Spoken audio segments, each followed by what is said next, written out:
पंकजा मुंडे यांनी राष्ट्रवादी काँग्रेसवर जोरदार हल्लाबोल केलेला आहे।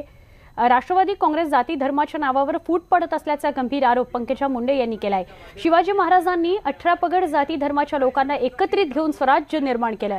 महाराजांनी हिंदू मुस्लिम हा भेद कधीच केला नाही, पण ब्रिटिशांची औलाद असलेल्या काँग्रेसच्या लोकांनी देशात उभी फूट पाडली आहे आणि आता राष्ट्रवादी काँग्रेस, भ्रष्टवादी काँग्रेस हे लोक या देशात आडवी फूट पाडण्याचं काम करत आहेत, असा घणाघाती आरोप पंकजा मुंडे यांनी केला। राज्याच्या ग्रामविकास मंत्री पंकजा मुंडे या बीडमध्ये आलेल्या होत्या, त्यावेळी त्यांनी अशा प्रकारची टीका केली आहे। ब्रिटिशांची औलाद असलेले हे काँग्रेसचे लोक यांनी जिल्ह्याला देशाला उभा चिरलं, हिंदू आणि मुस्लिम, आणि आता त्यांची औलाद असलेले राष्ट्रवादीचे भ्रष्टवादीचे लोक हे या देशाला, या राज्याला आडवं चिरायले। तुमचे छोटे छोटे तुकडे केल्याने तुमची ताकद वाढत नाही, तुमची वज्रमूठ केल्याने तुमची ताकद वाढते।